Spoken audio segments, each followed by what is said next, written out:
discussed and talked about, and actually kind of pluck those out and say, right, what would happen if we developed them a few stages along the road in a speculative kind of way. So it's a very sort of free-form kind of way of thinking. So we get to design packaging and think about all the critical elements of actually how these objects will come to life. So, you know, in a sort of common sense, we tend to think about what's inside the packet a lot of the time, and from this perspective, you know, if we're making tea in Todmorden or we're harvesting honey, that's the great bit. But obviously, these objects have a real kind of system around them. So even things as far as packaging, how that's done needs to be thought about in a very sensitive way. Can we go as far as sort of making our own papers and printing on them, doing all of that stuff locally? So really, the objects that come out of here are as good as they could ever be, and basically, in order to bring that idea to life, what we've done is we've basically developed two routes for each of these objects. So if you imagine that you've kind of stepped into a bit of a time machine a few years into the future, and these objects are available either on the website to buy, they might be available in the market, they can buy them from local shops, the tea is being sold in local shops, and basically you've got, as I say, these two versions are one that you might gift to somebody, so somebody might order some tea on the internet, and this packaging is ready for posting, so it's sealed shut, address goes on it, you're told who it's made by in Todmorden, and off it goes in the post off to that person. Now with that, the sort of gift version of each of these is kind of done up a bit more specifically, in that with each of these you'd get a little sort of they're sort of little seed packets really inside that would go inside the object, and in each of these it's got a little story about the object. And if you get time, I'd kind of recommend reading it, because it will go into a lot more detail than I'll be able to remember as we're talking about it at the moment. But so if I just zip through them, sorry, the other route after that is that you need to imagine that you live in Todmorden, and actually that you're just buying these things fresh. So the packaging is a lot more, it's kind of reduced. So it's buying it in a paper bag and taking it home and putting it in your own pots, you know, wherever you might keep tea. So the packaging is purposely very, very minimal for the stuff that is sold around here, but the stuff that might be sold to people outside of Todmorden that don't necessarily know the whole story of what happens here, it's slightly more elaborate. You know, it's got this sort of slightly sort of talked up version. Just to add on to the point of the sea packets as well, the stories in there kind of also form a sort of brief as well. So if there's anyone who wants to take this away and actually develop a business, what we've put in there is a kind of it's really like a story for those who want to say, all right, so aspirationally, my business is going to be doing this, that, and that, and that in 5 years' time. They talk as if it's already existing, actually, don't they? Yeah. So it's like, thank you for buying this tea. It's all written in that immediate kind of sense. Yeah. So, sorry about there's a few typos in them as well. So it's a kind of each one's got about 1,500 words on it, I think. So we were kind of frantically typing away, but. So what we'll do is just zip through them quickly, and actually before we start I'll just talk about this as well, and it's the idea of the stamp that I think we've spoken to a couple of people about. But what the stamp is essentially doing is it would exist on each one of these products and all of the other products that might stem from the green route in terms of things that are sold onto people. And not just the green route as well. I mean, you go into the market and actually butcher, butcher can have the green route stamp provided. Sorry, the incredible stamp provided is producing his produce within, say, let's say 20 miles, but it can be whatever you want it to be, really, as long as it's relatively local.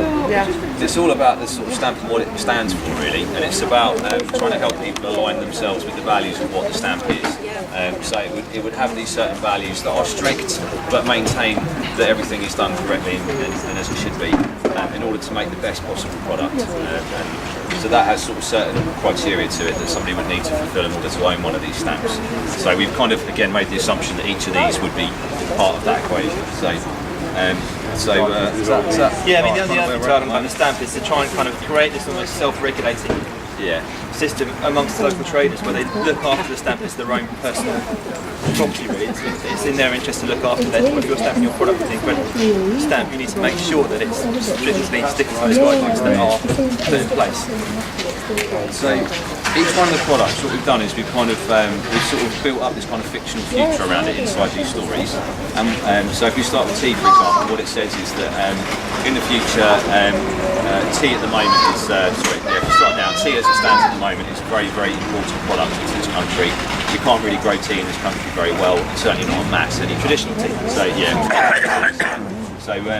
so what we're looking at doing here is saying, right, in the future, you might have like a depletion further of fossil fuels, transportation costs have rocketed, all these different factors are driving the cost of tea up.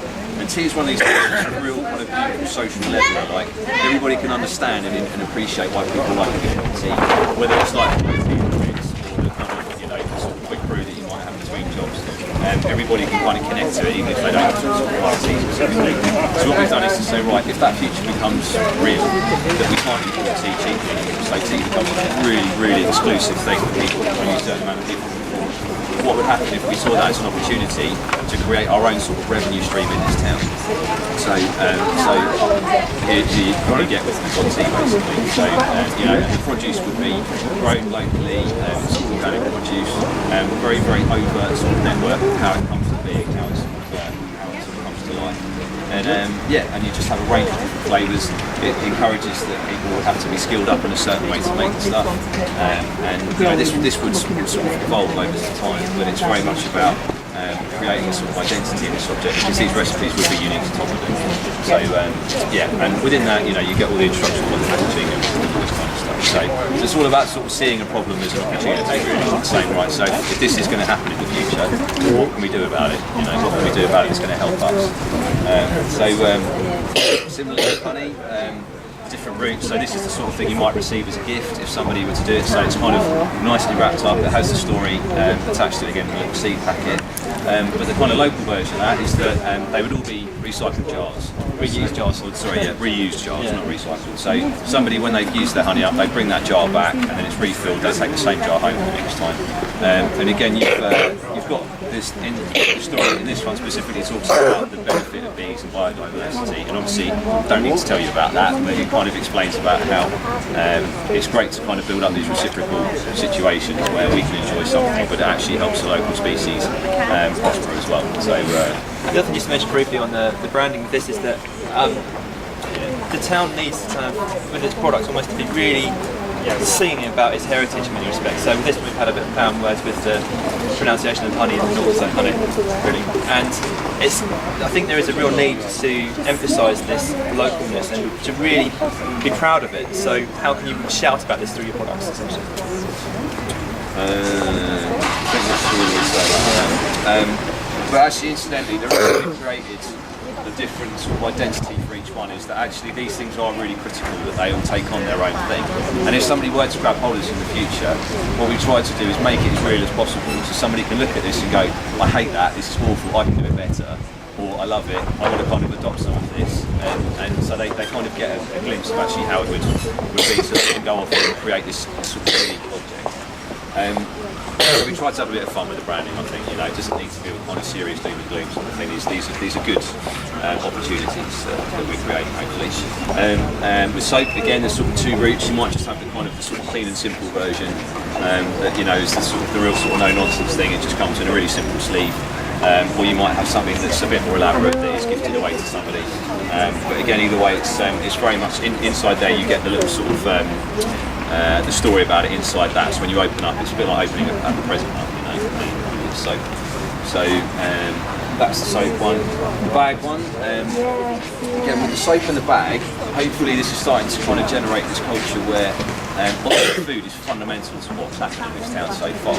But these sort of objects are perhaps sort of starting to look over the horizon of where else it can jump to, and actually perhaps sort of moving into this whole new territory of actually making objects out of things that can be grown as well. So with the bag one, this is obviously a fictional thing, but for someone like you've got like Curry down the road, who are this sort of multinational fabric sort of upholstery manufacturer, and they'll have lots of offcuts. Perhaps there's an opportunity for a relationship somewhere along the line. So you give us some of your offcuts, we'll send you some money and a mention back, like a small amount.